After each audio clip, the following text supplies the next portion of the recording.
Semakin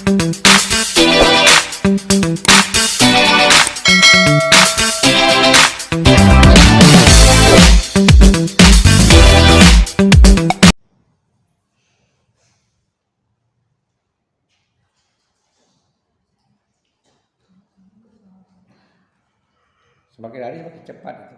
Kalau Anda biasa lihat, semakin hari semakin cepat. Tahu, ya. Kalau dibiasakan baca, jangan menghafal, biasa baca aja. Minat membacanya diusahakan. Kalau bukan minat mengingatnya, minat membacanya. Mengingat itu efek dari kita biasa membaca. Gitu. Silakan apa-apa, mau sambil minum silakan. Ya, bisa minum. Daripada nanti kuliah dengan Pak Sapri atau pingsan, heboh pula nanti, viral pula gitu. Gara-gara tidak sempat ini. Materi kita tidak banyak kok. Nah, kita kuliah juga tidak lama, ya. Hanya bicara tentang itu. Baik, ada yang dapat? Iya, silakan. Siapa dulu kamu? Iya, silakan. Awal kelahiran Punjaga Baru. Punjaga Baru dilatar belakangi semangat persatuan yang hidup dalam masyarakat Indonesia. Semangat ini Lama-lama sedikit bicara. Karena membaca itu untuk orang lain. Ya, untuk Anda sendiri tidak ada juga. Jadi sambil membaca itu sambil memahami maknanya. Oke? Nah. Punjaga Baru dilatar belakangi semangat persatuan yang hidup dalam masyarakat Indonesia. Semangat ini dipelopori oleh kaum muda yang pada tanggal 28 Oktober 1928 telah mencetuskan Sumpah Pemuda. Kemudian ikrar Sumpah Pemuda ini mempengaruhi banyak bidang pergerakan. Gerakan tersebut dilaksanakan dalam berbagai bidang, misalnya sosial, pendidikan, budaya, dan sebagainya. Punjaga Baru adalah salah satu gerakan dalam bidang kebudayaan yang di dalamnya mencakup sastra. Selain Punjaga Baru, banyak media-media yang dimanfaatkan oleh para sastrawan untuk mengekspresikan idenya. Media-media tersebut antara lain Timbul dan Panji Pustaka. Keduanya memiliki rubrik khusus sastra. Oke. Nah, saya katakan tadi rasa itu kan sebelum itu kan kita udah tahu 1908 itu ada Budi Utomo. Ya. Ada Budi Utomo. Nah, Punjaga Baru itu refleksi dari kebangkitan nasional dalam bidang sastra. Jadi sudah tidak bicara tentang daerah, sudah bicara tentang nasionalis. Bicara nasionalis itu sentralnya, ya metropolis, sentralnya gitu. Bukan berarti daerah itu tidak nasionalis, tapi lebih bicara tentang kebersamaan, multikultur. Nah, kalau bicara tentang kota besar, artinya sudah bicaranya multi etnis, otomatis sudah budaya-kebudayaan kota, ya, yang bisa saja itu saling silang antar budaya yang orang-orang yang datang gitu. Oke, jadi itu tadi itu dikatakan itu rasa nasionalisnya itu dibangkitkan pada zaman Punjaga Baru. Nah, boleh lanjutkan lagi? Punjaga Baru sebagai nama angkatan. Punjaga Baru dengan latar belakangnya tidak diragukan memiliki karakteristik yang khusus. Karakter khusus ini berbeda dengan angkatan Balai Pustaka yang merupakan angkatan pendahulunya. Karena karakteristik ini, Punjaga Baru dapat dimasukkan dalam periode tersendiri dalam sejarah sastra Indonesia. Karena lahirnya pada tahun 30-an, angkatan ini juga disebut angkatan 30-an. Sebagai sebuah gerakan baru pada waktu itu, perbedaan karakteristik Punjaga Baru pasti dilatar belakangi oleh sejarah sebelumnya. Jika dirunut ke belakang, Punjaga Baru dipengaruhi setidaknya 4 negeri, yaitu Belanda, India, Persia, dan Jawa. Dibacakan sesuatu yang dari Belanda, India, Persia. Enggak, tidak penting. Itu dalam jarang dibicarakan orang. Tokoh-tokohnya siapa yang apa? Kamu jelaskan, silakan. Tokoh-tokohnya Pak? Iya.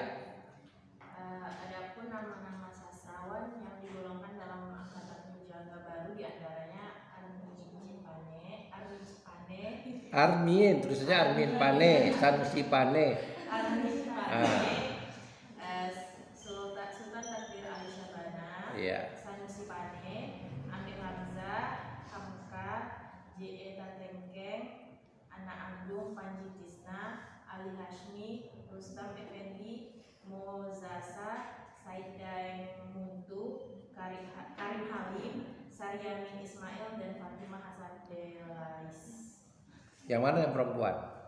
Yang ini Fatimah Delais. Siapa? Fatimah. Fatimah itu nama perempuan. Satu lagi? Saryamin. Saryamin itu perempuan. Iya.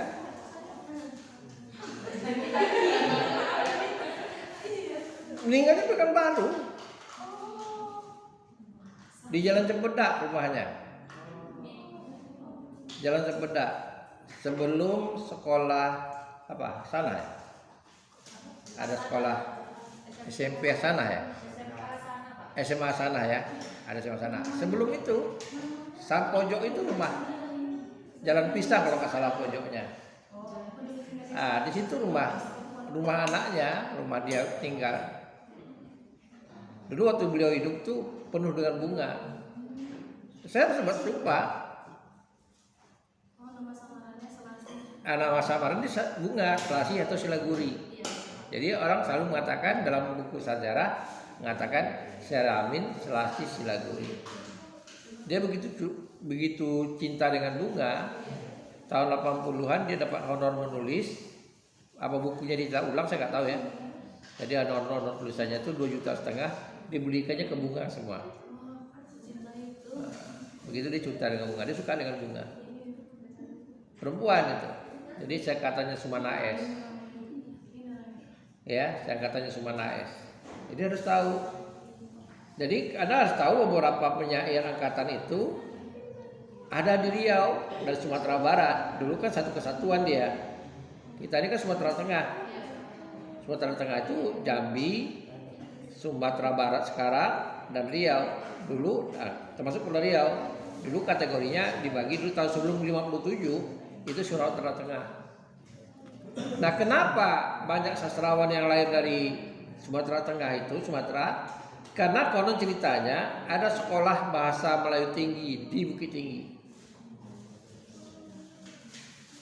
Bahasa Melayu tinggi itu artinya bahasa yang kalau menurut kita sekarang inilah kita belajar di dalam bahasa yang sudah tertata, ya. Kalau kita kan udah ngacu kepada pusat pimpinan bahasa. Jadi dulu di Bukit Tinggi itu ada data tamatan itulah yang mempengaruhi sastra itu, sehingga bahasa Melayu itu semakin kuat keberadaannya sama kita. Terjadinya erosi bahasa Melayu itu, ini sekarang menyimpang sedikit, terjadinya erosi bahasa Melayu itu sehingga punya banyak kosakata asing dan kosakata dari jasa Jawa itu tahun 80-an. Ketika itu Pak Anton Mulyono, Ketua Pusat Pimpinan Bahasa, mengatakan ada sekitar 3.000 kosakata di kamus bahasa Melayu itu bahasa tidak terpakai lagi. Karena mungkin ketika orang menyusun itu orang enggan mencari asal katanya. Jadi kalau Anda lihat kamus Purwadarminta, nama kamus pertama kali yang berlaku kita sebelum kamus bahasa Indonesia UBI, kamus bahasa Indonesia ya, itu jauh sekali berbeda. Purwadarminta masih banyak kosakata Melayu. Tapi setelah itu terjadi pergeseran, tahun 80-an terjadi pergeseran, muncul penulis-penulis dari Jawa atau daerah timur sana, kayak Y.B. Mangkuwijaya, Umar Khayyam, Putu Wijaya, dan itu mempengaruhi dari segi bahasa. Baik, satu. Kemudian kedua tadi saya ada sebut, selama ini saya katakan Hamka itu sebagai tokoh balai pustaka. Dia tercatat di Pustaka Baru, tapi sebetulnya karyanya kategorinya balai pustaka. Dia balai pustaka, tapi kan tadi disebutkan tokoh Pustaka Baru. Padahal dalam banyak buku mengatakan tokoh Pustaka Baru, kita kan nggak tahu nih, kita belum hidup. Banyak buku katakan tokoh penjaga baru itu ada 3 serangkai, Armin Pane, Sanusi Pane, dan STA, Sultan Adil Sabana. Sultan Adil Sabana itu singkatannya STA, orang tanya STA gitu. Sultan Adil Sabana. Nah, gitu. Dia dosen, dia profesor, dia pernah jadi guru besar kita. Awal-awal dulu kita program studi kita harus ada guru besar, karena belum ada guru besar. Tapi saya belum tidak jumpa lagi beliau, karena beliau udah uzur, tak mau mereka jadi guru besar lagi, mundur. Jadi beliau jadi guru besar. Dari dulu kita dari guru besar itu dari UNJ Jakarta. Jadi kita itu prodi bahasa kita, ini mau milad ya. Harusnya Anda tahu sejarah. Itu dimulai dengan tokoh perempuan yang mendirikan prodi bahasa kita ini. Jadi ketua prodi kita yang pertama sekali itu tokohnya itu perempuan, Ibu Saidat Dahlan. Saya ketemu beliau udah meninggal, penanya ada di Rancang Kuning. Ya ada 2 tokoh dikuatkan oleh kenapa kita cenderung ke sastra.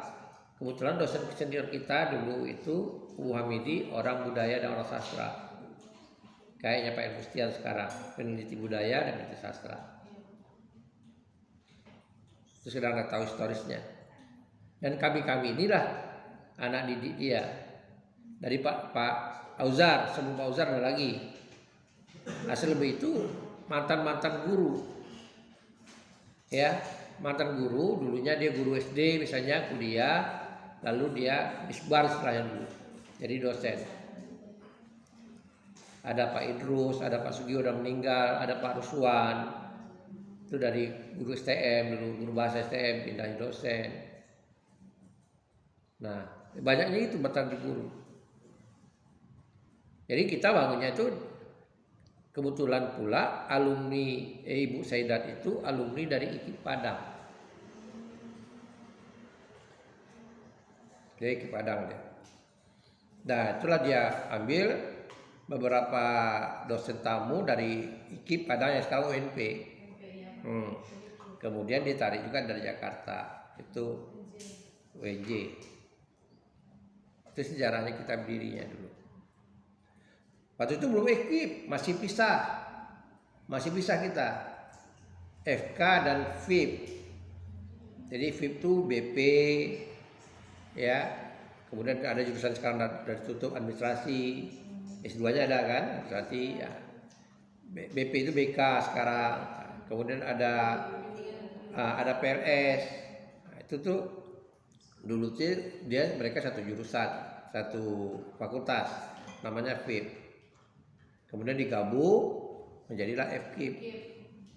Kali itu namanya Fakultas Keguruan Ilmu Pendidikan. Dulunya kita waktu masuk itu masih FK. Nah, waktu zaman saya bergabungnya itu, gitu tahun 80-an. 81, 82. Itu sejarahnya. Baik, kita lanjutkan. Jadi STA ya. Nah, STA ini orangnya lebih membuka diri keluar. Karena itu dia pada masanya itulah banyak bentuk-bentuk sastra yang masuk ke Indonesia. Salah satu yang kita kenal namanya istilahnya novel. Jadi novel itu pada zaman Balai Pustaka kita tidak mengenal namanya novel, taunya roman. Nah, tapi setelah masuknya novel, pengaruh itu orang mencoba mendefinisikan, membedakan antara novel dengan roman. Padahal itu juga barangnya. Jadi kalau ada baca buku nanti buku-buku lama ada katakan kalau roman itu menceritakan dari tokohnya dari mulai lahir sampai akhir hayat. Padahal itu tidak begitu. Persoalannya ya berkaitan dengan ide, ya. Itu bisa dilihat dari alur cerita. Nah, gitu. Baik. Nah, itu beberapa tokoh. Kemudian nama-nama karya sastranya tahu? STA apa? Layar Terkembang satu. Apa lagi? malang. tak putus derung malang. Apalagi dia itu karya STA juga, dia tak kunjung padam. Tebaran Mega. Tebaran Mega. Bahasa baru bahasa Indonesia. Itu udah ada kaitannya dengan sastra. Itu kebahasaan. Ya, itu kebahasaan. Jadi ada beberapa sastrawan kita, cendekiawan kita, dia juga ahli bahasa. Kayak Raja Ali Haji tahun abad ke-19 itu, dia kan menulis Gurindam. Dia juga menulis semacam kamus, ensiklopedi kalau Melayu. Nah, itu. STA udah jelas dia guru bahasa, ya. Dia alirannya memang bahasa tradisional, aliran tradisional. Itu tadi saya katakan kepada Anda, tradisional itu jenis kata itu dibagi 8, STA membagi jadi 10. Nanti Anda bisa baca, tanyakan kepada guru dosen-dosen bahasa. Baik, persoalannya tadi ada dua yang selalu dijadikan orang. Ini perlu saya beri catatan kepada Anda. Anda biasakan membaca karya-karya sastra yang menonjol pada masa itu. Yang ketika orang bicara tentang angkatan itu, orang tak bicarakan tentang karya-karya yang pada zamannya. Orang bicara Balai Pustaka, orang bicara tentang Siti Nurbaya, ya. Orang bicara tentang tenggelamnya kapal Panderwis. Nah, tetap itu tak pernah ini orang tinggal. Memang ada karya Hamka lagi yang lain, di bawah lindungan Ka'bah, Merantau ke Deli, tapi di banyak orang bicara tentang tenggelamnya kapal Panderwis gitu. Itu harus Anda baca supaya Anda bisa dapat wawasan. Nah, bicara penjaga baru, paling tidak ada dua karya yang dibicarakan orang. Belenggu dan Layar Terkembang. Belenggu karangan Arwin Pane. Nah, coba Anda baca kenapa Belenggu itu tidak lolos. Nah, coba Anda cari. Kenapa Belenggu itu tidak lolos di Balai Pustaka? Itu karena dianggap tidak moral, Pak. Dianggap Tidak moral. tidak Karena moral. novel ini orang tuh menolak karena beranggapan bahwa novel ini tuh porno karena memasukkan tokoh pelacur dan tema perselingkuhan. Nah, sebetulnya kan makna porno itu berlebihan, ya. Karya sastra itu tidak ada yang porno. Nah, disitulah dalam teori sastra dikatakan karya Belenggu itu asal mulanya orang katakan ada namanya sastra. Karya sastra itu yang bentuk karya sastra kontekstual. Karena kalau Anda lihat nanti di sastra sejarah sastra dunia pada masa itu ada aliran namanya aliran surrealisme, lebih realis daripada lebih nyata daripada realis. Itu muncul di Perancis. Tokohnya Émile Zola. Dia bicarakan tentang daerah kumuh, daerah pelacuran, itu yang dibicarakannya, diangkatnya itu. Nah, sebetulnya kalau Belenggu itu kalau Anda baca tidak seperti sekeras itu, sekeras yang kita katakan tadi yang di Perancis. Cuma dia membicarakan tentang perilaku manusia pada masa itu, ya, dianggap itu tidak berterima orang, ya, orang tidak terima gitu, tidak mau orang terima gitu. Nah, itu aja persoalannya.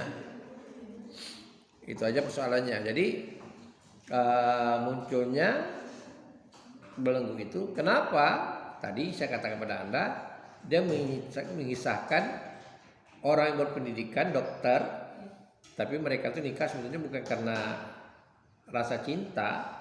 Setelah nikah, istrinya itu berselingkuh dengan kembali ke pacar lamanya, sementara dokter ini berselingkuh dengan pasiennya Rokayah, namanya seorang pelacur. Nah, itu dianggap orang tuh porno karena tokohnya itu tokoh pelacur. Padahal di situ tidak ada menceritakan tentang adegan seks, itu tidak ada. Itu ada karena harus baca gitu. Cuma ide ceritanya itu yang belum bisa diterima orang. Ya, belum bisa diterima orang. Nah, saya beri contoh misalnya. Ya. Saya beri contoh misalnya. Sekarang nih lah, kalau kita mau bicara normal nih, bicara normal gitu. Kita bisa terima enggak seorang mahasiswa jatuh cinta dengan mahasiswa, dengan dosen? Saya terima enggak? Ya benar.